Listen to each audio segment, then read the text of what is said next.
Assalamualaikum warahmatullahi wabarakatuh.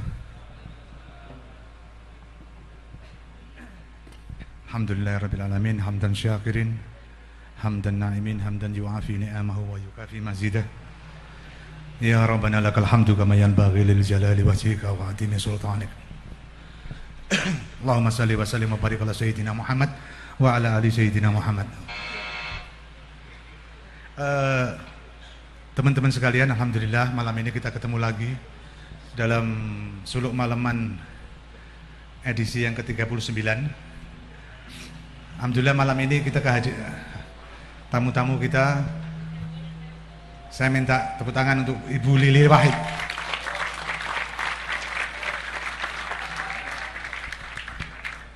Kalau bahasa bapak bangsa biasanya dipakai, seharusnya ada ibu bangsa. Dan beliau ini salah satu ibu bangsa kita.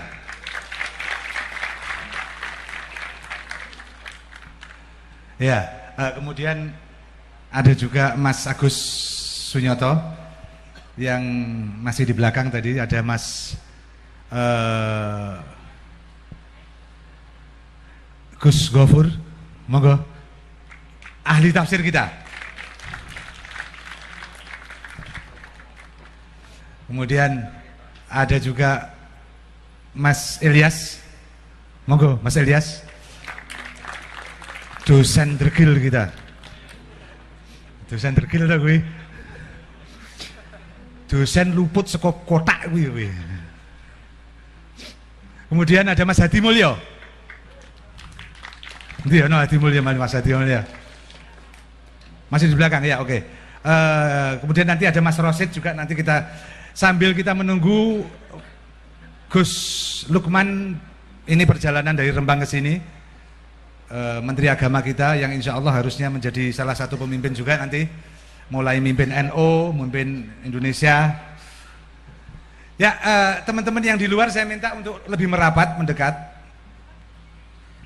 Monggo, kita masuk merapat aja biar lebih hangat. Yang di depan agak maju. Mestinya saya memanggil Muspida dulu, sekarang apa namanya istilah? Apa? Kopemindu. Tapi kok nggak ada yang kelihatan hadir ya. Jadi Pak Bupati saya undang, Pak Wakil Bupati saya undang, Pak Sekda saya undang, Pak Kapolres, Pak Dandim, Kepala Kejaksaan, Kepala Pengadilan, Ketua DPRD, tapi atau mata saya yang agak buram mungkin nggak ngelihat. Atau diwakili rakyatnya aja. Ya, teman-teman, alhamdulillah nanti kita akan bicara banyak. Ada teman-teman dari lintas agama dari Jogja, dari Kudus. Jadi juga hadir saudara kita Wong Sikep dari Lair Rejo. Itu rombongan ada 16 orang dari Lair Rejo. Bahwa kita ini satu bangsa, kita ini gambar bangsa kita ke depan. Kita akan ramu lagi bangsa ini. Kalau tema kita hari ini Bhinneka Tunggal Ika. Kok guyu gitu? Tunggal Ika itu loh. Ilang ning ndi Nur? Nur. Jadi nanti Pak Agus saya minta juga menjelaskan Bhinneka Tunggal Ika itu asalnya dari mana? Filosofinya apa? Jadi tentang siwa Buddha dan lain sebagainya itu kan. Bahwa itu diungkapkan oleh Bung Karno, Bapak bangsa kita dulu, untuk bahwa kita ini berbeda-beda tapi satu. Kalau dalam Al-Quran nanti Mas Gus Gofur ini kan lebih otoritatif tentang ahadiyah, wahidiyah, bahwa wahidiyah itu keragaman itu hanya ada kalau ada tali pengikat. Kalau tidak ada tali pengikat maka bukan keragaman namanya, tapi permusuhan. Dan hari ini kita kan mulai disusup-susupi bahwa berbeda itu artinya bermusuhan. Kalau Anda berbeda, Anda bermusuhan. Dan kalau itu kita ikuti maka sak keluarga gelut kabeh. Loh iya kan, satu keluarga harus tempur itu, karena satu keluarga nggak akan ada yang sama, pasti ada perbedaan. Bahkan kembar identik pun itu pasti ada perbedaan. Padahal perbedaan itu rahmah. Nah kita lihat sekarang, kita mulai di Indonesia ini dipecah-pecah dengan segala macam. Dan isu yang terbaru itu beberapa kali dalam dialog malaman ini kita bahas bahwa ada kecenderungan konflik di Timur Tengah akan digeser ke Asia Pasifik, termasuk Indonesia. Konflik itu apa antara lain? Yang hari ini berkembang itu isu-isu seperti ISIS misalnya, yang memakai isu sunnah Syiah. Jadi sunnah Syiah ini kan sudah berabad-abad ada. Sekarang Sunni Syi'i ini dikembang-kembangkan dan seolah-olah berbeda. Dan hari-hari ini, bahkan kemarin saya dapat SMS Bu, besok pagi itu di Kudus ada diskusi yang khusus untuk mengadu domba antara Sunnah dan Syiah. Ini kan kita sedang disiapkan, perbedaan ini seperti sedang disiapkan secara psikologis masyarakat ini bahwa kita akan bertempur dan besok akan diadu-adu betul. Habis Nusantara yang lewat. Isyarah dari Allah bahwa kita akan merawat Nusantara, meruat perbedaan tapi merawat Nusantara. Nusantaranya sudah lewat. Jadi bagaimana kita sekarang hari ini menyikapi perbedaan itu, kita ruat bahwa perbedaan itu rahmat, adalah kekayaan, sehingga kita bisa merawat juga nanti Nusantara. Selamat datang Mas Konyek CS, ini grup lawak dari Dai dan lawak Pati yang nanti juga saya ajak naik itu. Ya, mungkin daripada saya ngomong panjang, nanti kita panjangkan lagi. Saya mau minta ibu bangsa kita untuk mengurai sebagian masalah ini. Oh, jabarin, oh ya. Ya, kata ibu bangsa, dan saya kan sebagai anak bangsa harus tunduk pada ibu kan. Orang tunduk, jadi durhaka, nanti anak durhaka kalau duduk sama ibu. Mas Agus, monggo jenengan beri katakanlah frame untuk kita bicara itu. Monggo.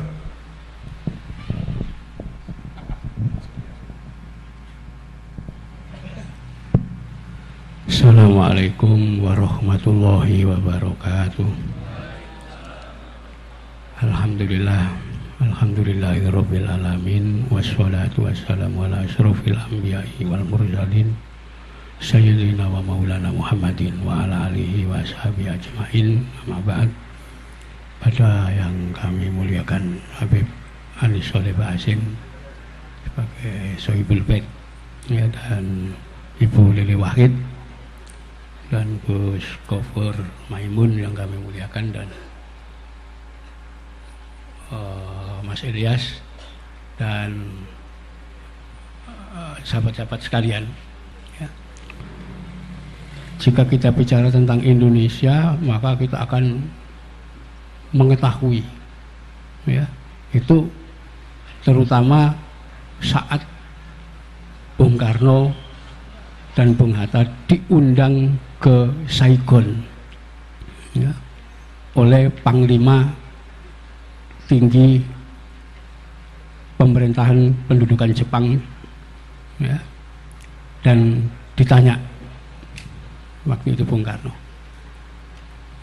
negara yang ingin Anda capai yang namanya Indonesia seluas apa?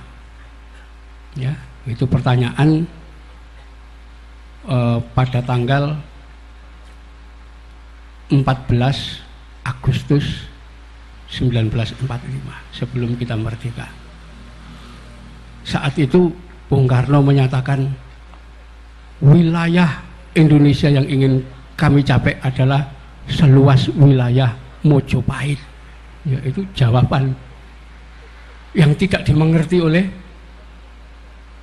penguasa Jepang di Asia Tenggara waktu itu. Ya. Bagaimana Jenderal Terauchi bisa tahu Mojopahit? Ya, dia tidak tahu. Dia mengatakan, ya sudah. Ya. Setelah itu kembali Bung Karno. Jadi memang keinginannya menciptakan wilayah seluas Majapahit. Ya. Itu sebabnya Bung Karno marah ketika Malaysia memproklamasikan kerajaan persekutuan Sultan-Sultan Melayu. Ya, kenapa? Karena menurut Bung Karno ini bagian dari Indonesia, bagian dari Majapahit dulu. Ya, termasuk Thailand Selatan, Filipina itu di situ cita-citanya. Ya. Jadi memang yang dicita-citakan Indonesia itu negara besar bekas warisan Majapahit. Tetapi ada satu problem yang sulit ya untuk mewujudkan cita-cita bapak bangsa ini. Kenapa?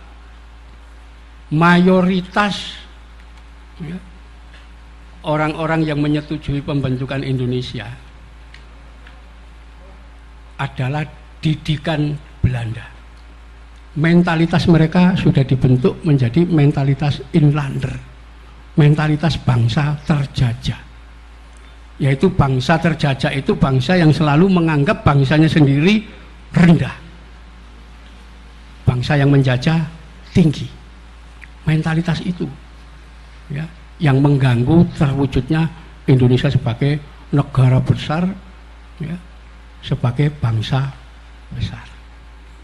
Saya teringat ya, bulan lalu Profesor Dr. Budi Dharma ya, beliau aslinya orang Rembang tapi jadi guru besar di UNESA Surabaya ya. Beliau banyak sastrawan, menulis buku banyak. Beliau bercerita dalam Orasi Budaya, bercerita tentang tokoh asal Inggris namanya Robinson Crusoe. Robinson Crusoe ini terkenal sebagai pengembara. Dia sering datang ke berbagai tempat. Sampai satu ketika dia datang ke satu daerah dan dia menemukan ada orang kulit hitam ya. Kemudian dia membayangkan orang kulit hitam ini akan saya didik, saya ajari membaca, saya ajari bicara bahasa yang bisa dikenal ya. Saya ajari bagaimana melayani, bagaimana itu. Dia akan saya jadikan budak saya, budak yang terpelajar. Nah, orang kulit hitam begitu dia ketemu dengan Robinson Crusoe, dia punya anggapan, ini dewa yang datang dari langit, kulitnya putih. Saya harus mengabdi kepada dia supaya saya selamat. Ya. Apapun yang diperintahkan akan saya patuhi. Disitulah terjadi ya, sama keinginan Robinson Crusoe dengan budaknya tadi. Jadi sebetulnya orang yang menjadikan dirinya sebagai budak, mentalitasnya dia sendiri ya. Begitu juga orang Indonesia ketika merdeka itu mereka menginginkan negara ini di bawah kontrol pemerintah Belanda ya. Sementara Bung Karno tidak, kita harus berdaulat ya. Dan semua orang-orang yang mengikuti pendidikan Belanda mengatakan Pancasila itu sementara aja ya. Kenapa? Itu kan lokal Pancasila, bikinan Soekarno itu ya. Soekarno orang lokal dan Pancasila itu lokal, kan itu rendah, tidak boleh digunakan dasar negara. Kita harus dasar negara apa yang sudah diformat dan diciptakan oleh Barat. Nah, disitulah kita akan melihat nanti ya, usaha-usaha bagaimana menghancurkan Republik Indonesia dengan menggusur Pancasila dan Undang-Undang Dasar 45 ya. Itu mulai peristiwa 6 Juni tahun 46 itu sudah usaha ya, untuk merampas kekuasaan muncul. 18 September 1948 di Madiun ya juga ingin mewujudkan gagasan asing semua. Nanti pemberontakan PRRI Permesta sama, ingin menggusur semua unsur lokal dan ingin menerapkan unsur asing. Sampai nanti peristiwa 65 dan seterusnya itu adalah usaha bagaimana unsur lokal ini disingkirkan dan diganti unsur asing dari barat. Ya, itulah sampai sekarang ya, belum hilang, pikiran kita itu belum hilang. Mayoritas orang kita masih menganggap bahwa apa yang dari barat itu luar biasa dahsyatnya, yang lokal rendah. Ya.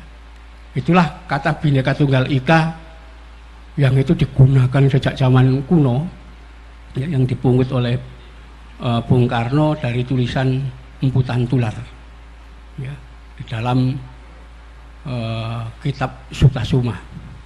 Ya, di situ ditegaskan Bhinneka Tunggal Ika Tanhana Dharma Mangroa. Artinya berbeda-beda tapi hakikatnya sebetulnya satu. Ya. Apakah dia agamanya Siwa, agamanya Buddha, tapi sebetulnya yang disembah satu, Tuhan yang Maha Esa, Tunggal, disebut dengan berbagai nama. Ya. Tidak ada agama yang mendua itu. Semuanya urusannya satu. Sekalipun prakteknya berbeda. Itu diambil sama Bung Karno. Ini untuk mempersatukan keragaman masyarakat di Indonesia yang terdiri dari sekitar 400 suku dan subsuku. Dan memiliki bahasa lokal sekitar 700 bahasa suku dan suku. Ya, jadi itu kita kalau melihat dari antropologi. Luar biasa. Belum dari kekayaan alam Indonesia. Ya. Kalau kita melihat peta yang berkaitan dengan potensi sumber daya alam, kita akan melihat Saudi itu kekayaan alamnya cuma minyak. Ya. Di luar minyak nggak ada. Sementara di Indonesia kalau kita lihat kekayaannya, minyak ada, emas ada, uranium ada, ya, mutiara, berlian, semuanya ada tersedia di sini.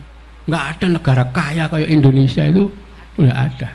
Akik, batu akik aja mahal, ya, di situ. Nggak ada negara kaya seperti Indonesia. Ya. Tetapi sungguh aneh, ya, sungguh aneh. Ini peristiwa ini pernah saya alami tahun 2001 waktu saya haji. Ketika pulang itu jam 12 siang dari Bandara Madinah. Pesawat terbang itu saya kebetulan duduk di pinggir. Bahwa itu saya lihat hanya pasir dan bukit-bukit batu. Ya, nanti jauh gitu baru ada oase. Pohon kurma dengan beberapa rumah, habis itu pasir lagi. Ya, dan bukit batu. Sampai maghrib berhenti di pelabuhan udara Damam. Habis itu terbang lagi. Subuh sampai Indonesia. Ketika masuk Aceh, kelihatan sekali bagaimana sawah itu hijau, hutan, gunung, sungai-sungai, ya. Kemudian pabrik-pabrik pertambangan, semuanya kelihatan, ya, di situ. Nah, melihat dua perbedaan itu, saya tanya kepada teman yang ada di sebelah saya, ya. Kebetulan teman saya itu waktu itu menjabat ketua Ansor Kabupaten Kediri. Saya tanya, Abu Muslik namanya, Bu, kamu lihat nggak yang aneh dari perjalanan kita? Apa, Mas? Menurut logika, orang yang tinggal di daerah gersang pasir itu pasti cari makan di daerah subur. Kita ini terbalik kemarin itu. Indonesia negara subur, cari makan di Saudi. Ya, ini gak masuk akal. Bagaimana warga yang tinggal di negara yang subur, tempat sawah, tempat, ya, hutan, tempat segala macam kekayaan ada di sini, bisa cari makan di padang pasir? Itu gak masuk akal. Artinya ada yang gak beres ngatur negara ini. Ya, itu. Artinya kita selama bertahun-tahun ini dibodohi oleh pemimpin-pemimpin kita. Ya, kenapa? Ya karena cita-cita negara ini dibentukkan ingin membawa masyarakat supaya adil dan makmur. Ya, adilnya sudah gak kecapean, makmurnya tambah menjauh, gak makmur-makmur. Ya, jadi ini kondisi kita saat ini sudah seperti itu. Dan sekarang lebih kacau lagi. Ya, semua orang berambisi menjadi pemimpin. Ini wilayah provinsi, sudah wilayah provinsi dibagi aja menjadi 3. Nanti saya akan nyalon jadi gubernur. Akhirnya provinsi dipecah menjadi 3. Satu kabupaten dipecah aja menjadi 2 atau 3. Yang penting saya jadi bupati. Begitu terus. Ya. Wah, akhirnya nggak jelas. Negara ini jadi apa dipecah-pecah karena mereka punya prinsip. Yang penting jadi penguasa. Sekalipun itu penguasa tikus. Ya. Itu prinsip mereka seperti itu. Akhirnya habis nggak karu-karuan. Ya, kekayaan alam dihabiskan dan seterusnya, bubar. Dan status kita saat ini, kita tuh bangsa yang indekos di negara sendiri. Kenapa? Ya semua kekayaan negara sudah tidak ada, nggak ikut punya, sudah dimiliki swasta, sudah dimiliki asing. Ya, kita kacau sudah seperti itu. Ya. Dan kita gampang diadu domba. Bahkan belakangan ini negara ini wis kacau. Aparat negara tawuran dengan aparat negara yang lain. Ya, bisa dibayangkan. KPK gegeran dengan polisi. Nanti belum polisi gegeran dengan TNI. Ya. Nanti Mahkamah Agung gegeran dengan Komisi Yudisial. Gimana lembaga negara tarung sendiri itu? Ya. Belum nanti masyarakat di bawah tarung antar kampung, tarung antar geng, ya. Dan kemudian tiba-tiba begal-begal muncul bareng-bareng rame-rame. Ya, saya kemarin dari Kediri, itu orang Kediri mengatakan desa-desa itu diguncang maling. Ya. Masyarakat sudah jaga tapi tetap aja bobol. Kayaknya malingnya sakti dan terlatih. Ya. Ya hilang betul, jadi memang kacau. Ya, Kediri, Blitar ini sekarang lagi diguncang kasus pencurian. Ya, jadi selain apa begal motor juga pencurian-pencurian. Masyarakat dibikin resah. Ya. Dan ini kalau dibiarkan bisa terjadi disintegrasi. Ya, antar agama, antar kelompok. Ya, sudah saling kacau satu sama lain. Padahal dulu enggak. Ya. Zaman Mojopahit ini perlu diketahui. Ya. Kenapa Wali Songo itu bisa dakwah dengan tidak banyak hambatan? Zaman Mojopahit itu namanya Menteri Agama itu ada 4. Ya. Dia menteri sekaligus merangkap hakim. Satu namanya Dharma Diaksa Kasaiwan, hakim dan menteri yang mengurusi orang-orang yang beragama Siwa Buddha, agama Hindu. Yang kedua ada namanya Dharma Diaksa Kasogatan, ini khusus mengurusi orang-orang yang beragama Buddha. Ada lagi Mantri Herhaji, itu mengurusi agama Karsian, ya, dan agama-agama lokal. Ada menterinya sendiri dan hakim sendiri yang ada. Dan yang ketiga yang terakhir Raja Pandita, ini khusus untuk mengurusi orang-orang yang beragama Islam. Ya. Yang pertama diangkat, yang tercatat dalam sejarah itu Raden Ali Murtado, kakaknya Sunan Ampel, itu yang diangkat Raja Pandita pertama di Gresik. Ya, itu di dalam Babat Tanah Jawi, di dalam Babat Ampel Dento dan seterusnya disebutkan itu. Ya. Jadi dulu sudah toleran sekali orang kita itu. Ya. Nah sekarang gimana bisa kacau gak karu-karuan? Negara seolah-olah tidak nyambung dengan rakyat, rakyatnya juga gak nyambung dengan negara. Ya. Apa yang diinginkan, kebijakan-kebijakan tidak ada yang nyambung ke masyarakat. Ya. Sangat sulit. Ya. Di sini. Ya. Seolah-olah tidak ada hubungan antara negara dengan rakyat itu. Mereka berdiri sendiri, rakyat juga berdiri sendiri. Ya. Dan ini ke depan bisa terjadi disintegrasi luar biasa. Ya. Kalau dibiarkan, karena itu kondisi ini tidak boleh dibiarkan.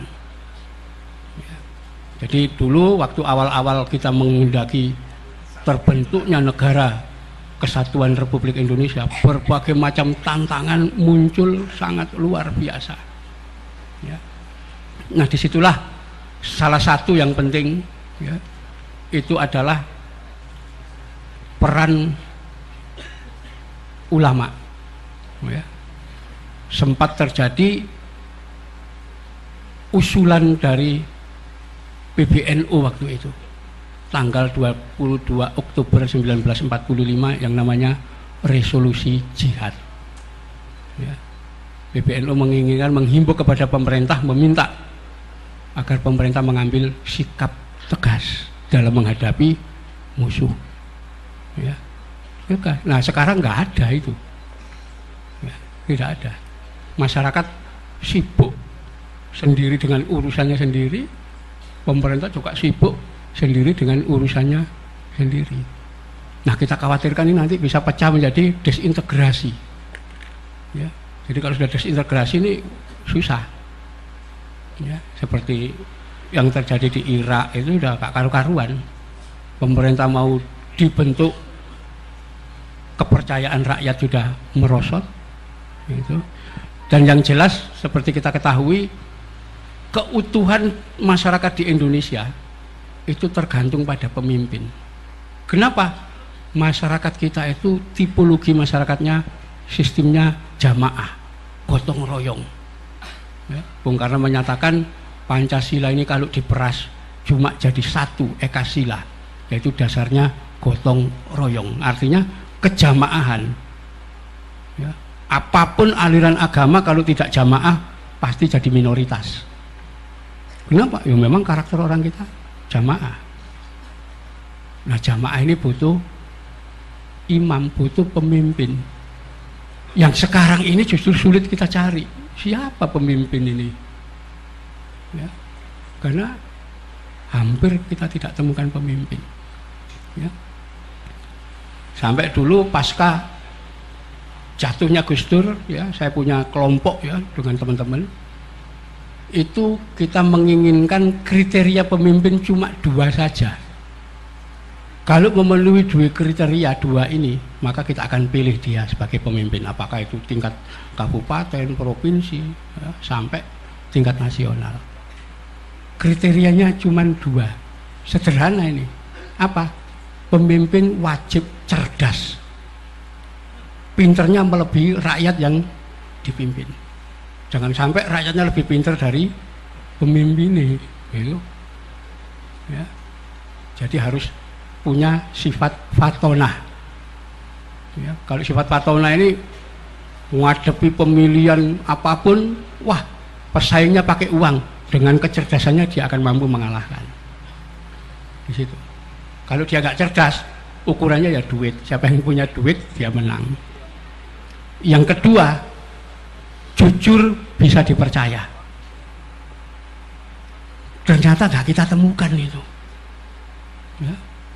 Kan sepanjang tahun 2001 sampai sekarang itu dalam pemilihan apapun, saya dengan kelompok-kelompok teman-teman itu selalu golput, nggak mau milih. Kenapa?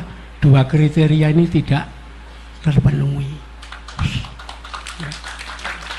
Padahal sangat sederhana itu. Ya. Di situ. Jadi kita butuh figur baru, pemimpin-pemimpin baru. Karena segala macam persoalan yang diakibatkan oleh keadaan yang tidak kondusif dalam mengelola negara, mengelola masyarakat, mengatur dan seterusnya, itu nanti akan menimbulkan disintegrasi, perpecahan.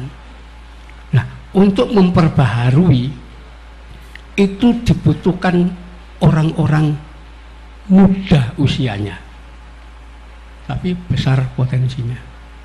Sekarang ini anak-anak muda sengaja dilumpuhkan, padahal kuncinya ada pada anak muda. Islam itu muncul awal sekali, ya. Anda bisa baca itu daftar nama ashabikunal awalun, 40 orang yang pertama kali masuk Islam, anak-anak muda semua, ya. Sayyidina Ali aja usianya baru 13 tahun, ya. Yang paling tua Sayyidina Abu Bakar, usianya 38.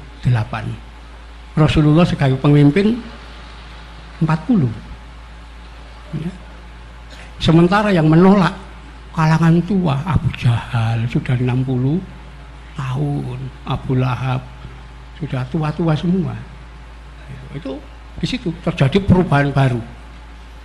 Indonesia ketika pertama kali merdeka, ya, Anda bisa baca itu tokoh-tokoh yang menjadi pemimpin dan aparatur negara. Menteri-menterinya siapa aja masih muda usia, ya. Tentaranya muda usia, ya. Saya pernah melakukan penelitian tentang pemberontakan di Madiun, ya, yang dilakukan oleh PKI dengan FDR-nya. Ternyata yang saya wawancarai itu komandan-komandan batalion Siliwangi, termasuk Pak Umar Wirahadikusuma. Waktu saya tanya, Pak Umar, ya, Pak Umar Wirahadikusuma itu mantan presiden dulu, saya tanya, wakil presiden, ya. Ketika beliau saya tanya, ketika Bapak menjadi komandan batalion, pangkatnya mayor, tahun 48 itu usianya berapa? Usia saya masih 19 tahun. Bayangkan tahun 48 Pak Umar Wirahadikusuma usianya 19 tahun. Ya, saya tanya, ya, Pak Kemal Idris itu sama 19 tahun. Ya, Letnan Jenderal Kosasi nyatakan usia saya 20 tahun. Nggak ada di atas 20 tahun. Ya, bayangkan TNI mayor pangkatnya usia masih muda. Sekarang anak usia 19 tahun ya, SMA gak ngerti apa-apa, ya. Ya. Di situ Anda lihat itu ketika Indonesia pertama kali merdeka itu, ya, struktur pemerintahan itu menteri-menterinya, ya, termasuk Sultan Syahrir masih 21 usianya. Yang paling tua itu hanya Haji Agus Salim 65. Yang lain itu muda, delegasi kita ke muda. Nah, karena itu kalau Indonesia sekarang ini mau melakukan perubahan, generasi muda yang maju, ya. Syaratnya pinter, ya, punya pengetahuan dan jujur, amanah, bisa dipercaya. Kita butuh orang-orang muda. Yang tua-tua itu sudah, ya, kita jadikan penasehat aja, jangan mimpin, ya. Karena di dalam tradisi kekuasaan di Nusantara, orang kalau sudah usianya 50 tahun, seorang raja usia 50 tahun, maka dia wajib mengundurkan diri dengan istilah lengser kaprabon madeg pandito. Usia 50. Ya, kenapa? Dia diangkat usianya muda. Hayam Wuruk itu mau diangkat menjadi Maharaja Majapahit usia 16 tahun dan belum kawin. Ya, masih muda. Ya, jadi memang pemimpin-pemimpin dulu muda. Kalau Anda lihat peristiwa perang Trunojoyo, Trunojoyo usia 16 tahun kawin, usia 20 tahun ngangkat senjata, usia 25 tahun mati dieksekusi. Saya bayangkan tua, ternyata enggak, usianya masih muda. Ketika dieksekusi usianya 25 tahun. Tokoh Karaeng Galesong macam-macam dieksekusi usia 26 tahun, masih sangat muda. Ya, kenapa? Dia sudah muncul. Jadi tokoh-tokoh dulu memang begitu. Nah, sekarang terjadi pergeseran karena pengaruh Eropa dan seterusnya. Orang kalau mau jadi pemimpin usianya harus di atas 60, harus, ya, sebentar lagi dah pikun, ya. Anak muda tidak diberi kesempatan, ya. Anak muda dikasih aja stigma, kenakalan remaja, ya. Nggak ada kenakalan orang tua itu. Ya. Padahal orang tua itu nakalnya melebihi remaja. Ya. Stigma itu. Coba kata-kata geng motor, pernah nggak terbayang itu orang tua? Enggak, mesti anak-anak muda. Iya kan? Anak muda yang tewas minum oplosan cukri, anak-anak muda semua. Semua yang distigma jelek, rendah itu anak-anak muda, padahal sebetulnya itu potensinya. Ya, harusnya anak muda yang maju. Ya, justru orang-orang muda itu kita butuhkan sekarang, wajah-wajah baru, pemimpin-pemimpin baru, itu nanti yang akan mampu istilahnya memperbaiki, ya, mereformasi betul-betul negara Indonesia seperti yang dicita-citakan, ya, para bapak bangsa dulu. Saya kira ini yang bisa saya sampaikan, ya, mudah-mudahan nanti bisa disambung dengan yang lain. Monggo, Pak. Saya kira ada masalah-masalah kan, ya. Jadi kenapa kok umat Islam sekarang misalnya gampang sekali dipecah-pecah? Saya kemarin dialog dengan beberapa teman, ini ada urusannya dengan demografi, dengan populasi. Jadi teman-teman ini kan kalau kita melihat Islam dari tahun, nggak usah tahun lama-lama deh, nggak usah dari Wali Songo, dari tahun 60-an saja, 50-60 itu masjid masih sedikit, musola-musola masih sedikit. Ada booming itu tahun 80 ke atas, ada reislamisasi 80 ke atas, orang menjadi beridentitas Islam lagi, tapi dengan minus satu hal, minus pengetahuan. Nah, mereka minus secara pengetahuan dengan Islam, tapi merasa Islam. Nah, ini yang kemudian gampang sekali masuk tubrukan antar umat ini, karena pengetahuannya sangat terbatas. Jadi yang kita perlukan sekarang ini tampaknya Kementerian Agama harusnya mereedukasi kalau tentang Islam itu. Karena kita bukan given ini Islam ini. Kita nggak bisa mengandalkan keluarga-keluarga yang Muslim yang reislamisasi sejak tahun 80 ke atas itu membuat kita ternyata bangsa ini gampang sekali disusupi dengan macam-macam takfiri, macam-macam salafi yang keras-keras, garis keras. Kita nggak menolak Wahabi, nggak menolak anu ya. Artinya kalau kita bisa saling berapresiasi, saling menghargai. Yang terjadi kan enggak. Tadi saya singgung sedikit, berbeda itu artinya bermusuhan. Hari ini menjadi begitu. Ini yang tampaknya salah satu faktor utama. Jadi kenapa teman-teman saya ketemu dengan teman-teman BNPT kenapa kok anak-anak muda yang gampang jadi teroris itu? Karena mereka tidak terdidik, begitu dimasuki bahwa ini surga mereka cepat sekali untuk entah siapa yang rekrut. Saya nggak ngomong siapa yang rekrut ya, karena bisa siapa saja yang merekrut dan menjadi garis sangat keras. Jadi sebenarnya forum semacam ini kan kita buat untuk bahwa mari kita menjernihkan kembali pikiran kita bahwa masalah bangsa kita ini tidak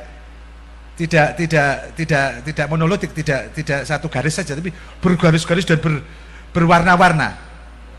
Jadi ini juga tadi berkaitan sama kenapa kok generasi-generasi tidak muncul ya. Lah kenapa kok saiki akik itu Mas? Loh enggak, kenapa kok akik? Ya karena mau bikin pesawat dilarang. Gitu? Dihajar modal besar. Mau bikin apa aja deh. Nah, kemarin itu saya baca di Detik.com itu ada disebut di situ tidak tamat SD tapi bisa bikin televisi. Malah dicekel polisi. Harusnya kan itu dipegang, ya dicekel, tapi dikembangkan kan. Karena itu kreatif. Banyak teman-teman kita yang kreatif, bisa bikin pesawat, bisa macam-macam, tapi dihajar habis-habisan. Nah itu karena bangsa kita tidak memberi ruang itu, sehingga munculnya malah kekerasan-kekerasan itu. Mungkin itu Bu. Ini kan ibu bangsa yang harusnya ngomongnya lebih. Ini sekarang jadi Dewan Penasehat Dewan Kreatif Nasional, Dewan Kreatif Rakyat. Lah cah-cah iki kreatif sawit semono taune ora ono sing regani, ora ono sing dewani. Padahal ini sudah dapat penghargaan internasional. Indonesia itu tadi regani nih kan. Maka Ibu. Matur nuwun Bib Saleh, Bib Anis Saleh. Assalamualaikum warahmatullahi wabarakatuh. Alhamdulillah wa syukurillah wassalatu wassalamu ala rasulillah Sayyidina wa maulana Muhammadin wa ala alihi wa sahbihi wa sallim ajmain. Amma ba'd. Yang saya hormati Sohibul Bait yang sudah mengundang kita semua untuk bertatap muka dengan panjenengan semua di sini. Mudah-mudahan majelis yang kita hadiri ini membawa manfaat buat diri kita semua, membawa manfaat untuk bangsa ya. Dan yang terlebih-lebih lagi membawa manfaat bagi perbaikan generasi muda di Indonesia. Kalau saya tadi dengar yang saya hormati Gus Lukman Saifuddin, beliau ini Menteri Agama kita saat ini, dan kita sangat betul-betul bangga punya anak muda yang jadi Menteri Agama tetapi bersikap sepuh, artinya bisa momong kiri momong kanan, karena yang beliau hadapi hari ini itu bukan main sulitnya di tengah-tengah tarik menarik semua, kalau boleh dibilang tarik menarik itu ada di semua elemen bangsa, antar agama, terutama hari ini itu sesama umat muslim itu kita diadu domba bukan main. Kalau tadi diuraikan oleh Habib Anis bahwa kaum muda ini sepertinya tidak mendapatkan saluran yang tepat untuk menggali potensi dirinya. Ya ini memang masih sebuah, kalau saya itu guyonannya gini, karena di dalam preambul itu dikatakan kita itu sudah berada di gerbang kemerdekaan. Jadi di gerbang gak mlebu-mlebu rek. Tugas kita itu apa? Tugas kita itu adalah bagaimana kita mengelola kemerdekaan ini menjadi sebuah kondisi yang dicita-citakan oleh para pendiri negara ini. Dengan segala pasang surut yang sudah kita hadapi, dengan segala pengorbanan yang sudah diberikan oleh para pendiri bangsa, dengan semua penderitaan, dengan semua pengorbanan yang sudah dialami oleh rakyat Indonesia selama hampir mendekati 70 tahun ini, harusnya kita itu sudah, kehidupan kita itu sudah jauh lebih bagus dari Malaysia, lebih bagus dari Singapura. Nah, tapi yang satu hal yang hari ini kita rasakan adalah kita sugih secara kekayaan alam, tetapi kita miskin dalam urutan negara yang miskin. Ya kalau istilah saya dulu itu, sampai hari ini Indonesia itu masih salah urus gitu loh. Lah mari kita bersama-sama kita luruskan yang salah-salah ini.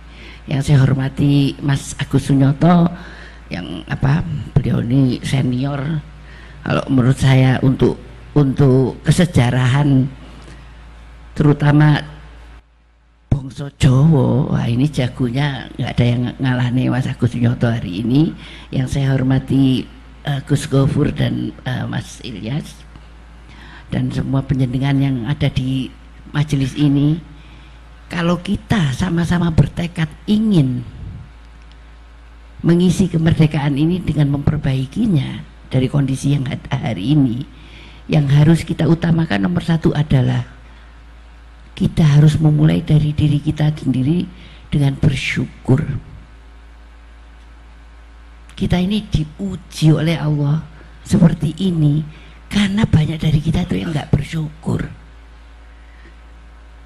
Diparingi negara dari Sabang sampai Merauke itu sawah di mana-mana. Lu kok iso impor beras iku piye ceritane? Dan terus sing sakno iku Pak Jokowi dadi presiden pirang dino diuring-uring wong pokoknya impor beras, padahal impornya zaman tahun biyen. Jadi memang ada sebuah kondisi yang kita harus objektif melihatnya. Jadi saya selalu mengatakan bahwa ini adalah saatnya. Kalau presiden yang sekarang ini senang ke bawah, senang turun, senang bekerja, saatnya kita bersama-sama. Karena memakmurkan bangsa ini bukan hanya tugas pemerintah, Tapi tugas kita sebagai warga negara Indonesia itu sama, tugas kita juga mempunyai tugas yang membantu pemerintah untuk mencapai kondisi yang adil dan makmur tadi. Karena nggak mungkin cita-citanya para pendiri bangsa itu kita harus hidup keleleran seperti hari ini. Bukan itu yang dicita-citakan beliau-beliau. Dan kalau kita katakan pengorbanan, kita hitung ya, dari mulai 22 Juni 1945 itu ada yang namanya Piagam Jakarta, awal dari pembukaan Undang-Undang Dasar 1945, di mana di situ ada di salah satu silanya di ketuhanan itu ada anak kata yang menyatakan ketuhanan yang Maha Esa, dengan kewajiban menjalankan syariat Islam bagi pemeluk-pemeluknya. Sebetulnya itu kan nggak ada urusannya sama orang agama lain. Itu kan para pemimpin bangsa ini ingin mengikat orang-orang Muslim untuk menjalankan kewajibannya pada Allah dengan sebaik-baiknya. Tetapi pada perjalanannya teman-teman yang beragama yang non Muslim itu merasa keberatan dengan itu. Mereka mengatakan, terutama yang di Indonesia Timur, mereka tidak mau bergabung dengan Republik Indonesia kalau ketujuh kata itu tidak dihilangkan. Pada waktu itu kebetulan yang mewakili, salah satu yang mewakili komunitas Islam itu adalah Kiai Haji Wahid Hasyim. Pada waktu usianya itu, waktu itu masih sangat muda beliau, dan mungkin sekitar 30-an ya, belum 30 mungkin. Kemudian saya yakinlah pada saat seperti itu beliau kan nggak mungkin berani memutuskan sendiri sesuatu yang sangat berat seperti itu. Pasti beliau bertanya kepada orang tuanya yang memang ulama besar, Hadratus Syekh Hasyim Asy'ari. Dan yang saya tahu dari apa yang diberikan beliau kepada gambaran-gambaran yang diberikan pada saya, bahwa terhadap hal-hal yang muskil beliau tuh begitu rupa pendekatannya pada Allah. Saya tanya saiki, panjenengan semua yang ada di sini termasuk yang ada di panggung ini, sapa sing tahu salat rok rakaat? Mocone surat Kahfi ping 41, ayo. Jempol sak jempol seke tak saya acungkan, saya yakin nggak ada. Dulu orang tua-tua kita itu seperti itu. Di dalam menentukan nasib bangsanya tidak pernah lupa bermunajat kepada Allah, mohon petunjuk dari Allah. Ada masa di mana ada pemimpin-pemimpin yang kalau apa-apa itu ya memang bertanya, tapi tanyanya sama orang pinter ya. Nah ini yang sampai sekarang nggak boleh lagi kita ulangi kebodohan-kebodohan seperti itu, karena kalau kita bertanya yang patut dan bisa kita tanyakan adalah Sang Pencipta, bukan siapa-siapa. Kalaupun ada, itu harus kita lihat orangnya mumpuni di dalam segi ilmu. Nah, yang ingin saya katakan bahwa tidak mudah menjadi pemimpin itu. Dulu beliau-beliau itu muda-muda jadi pemimpin, tetapi perjalanan batinnya, pendekatannya pada Allah itu bukan main. Sepertiga malam tuh beliau itu bangun, para guru-guru kita itu berpuasa. Ada yang berpuasa Senin Kemis, ada yang Daudiah, ada yang berpuasa terus seperti ayah saya sekian tahun itu berpuasa terus. Lah hari ini mungkin yang bisa kita bisa mulai kita tiru itu adalah pengorbanan yang seperti itu di dalam mendekatkan diri kita pada Allah. Insya Allah akan membuahkan hasil berupa petunjuk-petunjuk, hidayah-hidayah yang diberikan oleh Allah. Karena kalau kita lihat bukan hanya di Indonesia ya, kalau kita lihat seperti di Inggris ya, Inggris itu cuma bedo corone ae Bib, tapi klenike padha ae. Orang Inggris itu ya kliniknya sama aja, cuma cara mengemas mereka berbeda dengan kita. Sampai ada Jumat 13 yang ke-13 yang dianggap sial dan sebagainya ya. Kita nggak sampai kayak gitu-gitu banget lah ya. Tetapi ada satu hal di mana ini juga bagian dari kehidupan yang mungkin kalau kita kelola dengan benar akan membuahkan sebuah energi positif kepada diri kita. energi positifnya itu apa? Keyakinan bahwa apa yang kita ambil, jalan yang kita ambil itu benar, karena kita minta petunjuknya kepada Sang Pencipta, pada Al-Khaliq. Nah ini yang terus terang aja saya tidak pernah bosen. Saya nyuwun pada penjenengan semua, mari kita mulai lagi meniru kehidupan-kehidupan yang penuh dengan sunnah Rasul seperti itu. Itu satu hal. Yang hari ini sangat luntur itu adalah satu lagi, zuhud Rasulullah. Ini sudah jauh sekali. Kita terlalu jauh lah kalau lihat Rasulullah ya. Kalau kita lihat Sayyidina Umar itu sudah jauh lah. Tapi paling tidak, marilah kita mengurangi hidup yang berlebih-lebihan. Karena sementara di sisi lain, saudara-saudara kita juga masih banyak yang belum bisa mencapai taraf hidup seperti itu. Nah, ini adalah bagian dari empati kita kepada kehidupan saudara-saudara kita. Kalau tadi kita bilang gotong royong dan sebagainya itu hilang, Beb, ini salah satunya ya karena ini tadi, mementingkan kehidupan kita sendiri. Kita lupa kepada bahwa kita punya saudara. Saudara itu bukan harus saudara kandung, saudara tidak, tetapi kita ini saudara sebangsa dan setanah air. Saya sangat sepakat dengan apa yang dikatakan oleh Habib Anis tadi, bahwa kalau kita berbeda pendapat hari ini, konotasinya adalah sampean musuhku. Padahal kehidupan Islam tidak mengajarkan seperti itu. Islam itu menjadi agama untuk rahmatan lil alamin, bahwa memang rahmatnya Allah itu untuk alam semesta. Itu nggak sejalan dengan kalau kita berbeda pendapat bahwa sampean musuh saya. Itu nggak sejalan. Artinya kita menyalahi kodratnya Allah, bahwa kita harusnya menjadikan Islam ini jalan untuk rahmatan lil alamin. Tetapi hari ini ya sekarang kita nggak usah maido wong liya ya. Kita maido awak kita.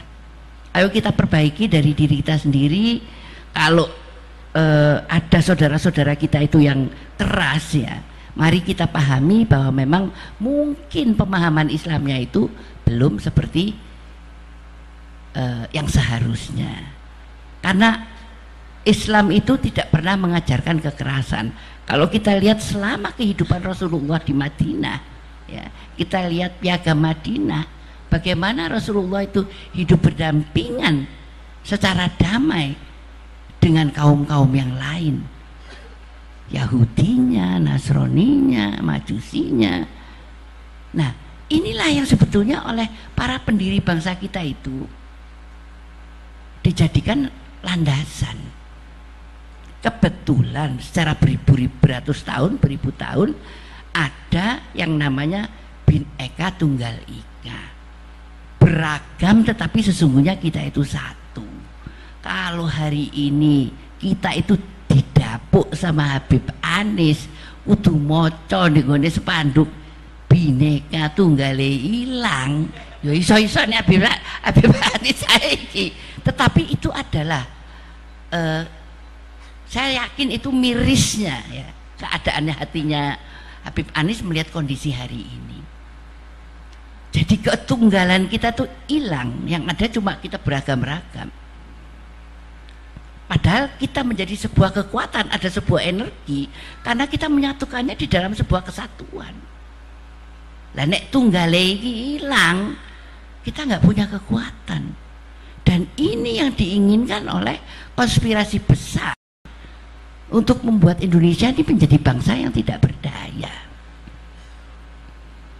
Indonesia ini bangsa besar dari Sabang sampai Merauke, 250 juta. Kalau dibiarkan bangsa ini tumbuh dengan baik, ancaman buat siapa?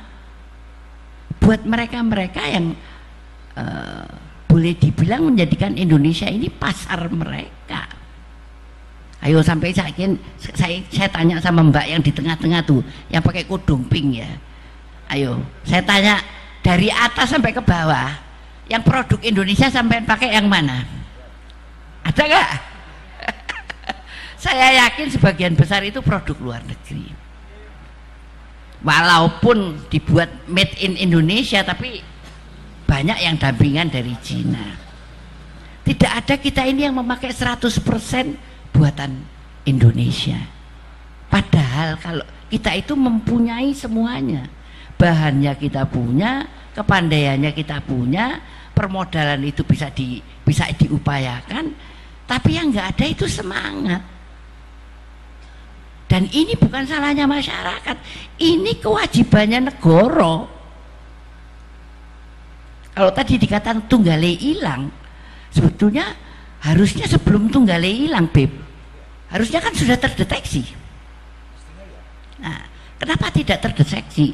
Persis seperti sekarang ISIS buengong semua soal ISIS. Saya mengatakan bahwa yang punya salah terbesar di dalam hal ini adalah Badan Intelijen. Kenapa tidak mendeteksi dari dini? Kenapa dibiarkan masuk? Apakah memang masuk itu bagian dari permainan? Nah, itu wallahu a'lam bishawab. Kata orang Betawi, wallahu a'lam bishawab. Siang malam nggak ada yang bisa jawab itu. Jadi saya ingin mengatakan bahwa memang ada institusi-institusi negara yang kita inginkan untuk segera melakukan kewajiban-kewajibannya dengan baik, sehingga bisa, kalau saya tadi mengatakan Badan Intelijen Negara, karena kebetulan saya dulu waktu di DPR itu mitra saya, jadi saya tahu persis, dan memang itu kesenangan saya dari muda dulu itu memang urusan-urusan begitu itu. Jadi saya kemarin juga berbicara di Jakarta, saya bilang memang sudah waktunya Kepala BIN ini diganti, dan saya mohon menghimbau kepada Presiden untuk segera mengganti, karena sudah kelihatan kecolongan isi. Saya gak eruh kalau ini dipertahankan, saya khawatir akan lebih parah lagi keadaan kita. Mau mengganti siapa itu prerogatifnya Presiden, terserah, tetapi gantilah dengan orang yang memang bisa ke depan ini menjadi garda terdepan dari bangsa ini. Begitu banyaknya kejadian di negeri ini yang seharusnya tidak usah terjadi karena kelalaian intelijen. Belum lagi kita dirusak di sisi hukum, sesama aparat hukum dibenturkan. Jadi memang jadi rakyat Indonesia hari ini itu, jadi warga negara itu, nggih Mas, nggih Mbak, saya minta untuk cerdas melihat keadaan, bisa memilah-milah, tidak gampang dikompor-kompori, dan kita tidak berbenturan satu sama lain. Kalau tadi dikatakan mulai tahun 80 kecenderungan Islam itu meningkat secara kuantitas, memang iya. Dulu saya tahun SMA tahun 70-an, tahun 65-an, itu cari tempat sholat itu sulit. Kita kalau sholat tuh ngumpet-ngumpet, cari tempat kosong, kita sholat. Kalau sekarang kan di semua gedung negara, gedung sekolah, gedung sampai mall pun disediakan tempat sholat. Tetapi persis seperti dalam firman Allah dikatakan di Quran bahwa kita itu besar, tetapi seperti buih, ya inilah adanya hari ini. Dan kewajiban kita untuk tidak menjadi buih. Caranya apa? Caranya belajar. Sekarang sarana belajar itu sudah bukan main. Sampean buka Twitter ya, pakai HP yang paling sederhana sampai paling murah, sampai HP yang paling mahal, semua bisa mengakses ilmu. Di Twitter itu ada akun-akun yang memang mengajarkan ilmu agama. Saya dulu kira-kira tahun 90-an akhir ya, itu sampai saya lapor sama Menteri Agama ini. Dulu saya itu sampai membuat cetakan salam Safinah ya. Jadi tentang fikih yang sangat berkaitan dengan kehidupan kita sehari-hari. Bagaimana kita mensucikan diri, bagaimana ini, bagaimana itu yang sehari-hari kita laksanakan. Karena saya tuh di Jakarta itu banyak menemui ibu-ibu muda Ya ndak ngerti, mandi besar itu ndak ngerti. Bapak-bapak, anak muda-muda yang nggak ngerti. Jadi kalau nggak diajari kan dosa kabeh kita ini. Tapi saya yakin kalau di Pati ini sudah lebih tahu gitu. Tapi saya mudah-mudahan ya, yang paling penting itu adalah kebutuhan kita untuk mengetahui hukum-hukum, dan hari ini itu banyak tersedia di mana-mana. Bisa diakses di komputer, bisa di handphone kita, dengan milis di beberapa website itu juga bisa kita akses ya. Artinya yang penting